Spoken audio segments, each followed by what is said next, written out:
Hello and welcome back to my garage. Today in the shop, again, my mother's car. Yeah, we were not completely done yet. We also saw in the first video about this car that at least one of these stabilizer linkages was worn out. So what I did, I bought two and we're going to replace two. So yeah, this is a part from DELPHI.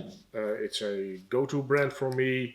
Most of the time the price is right and the quality is pretty good. So yeah, DELPHI. And why do I replace both? Well, to be honest, I do believe I paid 9 euros or 8 euros for these. So yeah, why not? So yeah, enough said, let's get to work. Well, here we have, of course, the linkage we need to remove. As you can see, the wishbone or the lower suspension arm is gone because, well, I'm shooting these two videos at once just for the ease of use for me. The top one we're probably going to remove just the conventional way, but the lower one, well, the other side I already did and I had to cut it off. So I do think I need to cut this one off also. You have to clean out that hole, and this is an hex or an LN5, and then with a 17. Well, I'm in luck. I have to cut both off.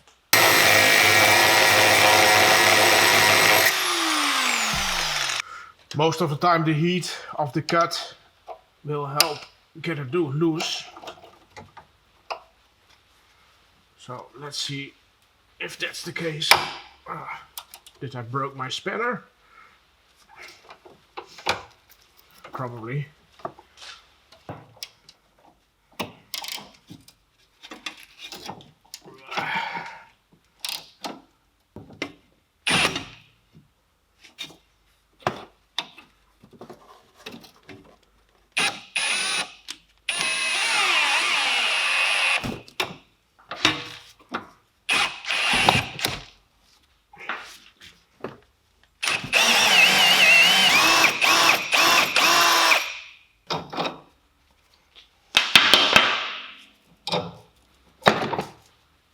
At least you can hear now which one is definitely bad.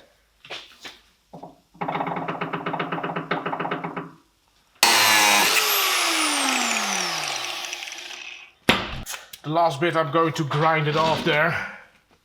Of course the flap disc will also work, but this is less spark and you have less sparks with this.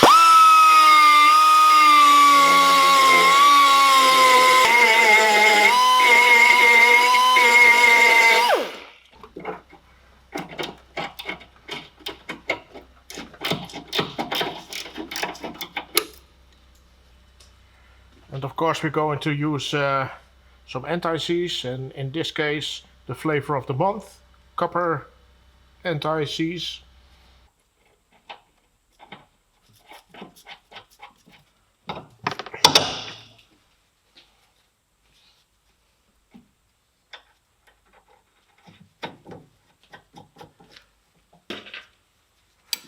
So it's still a 5 and a 17.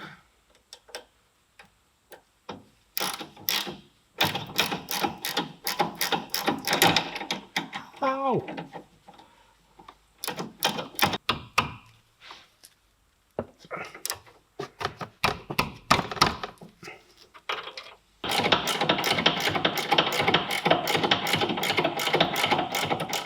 And that's it.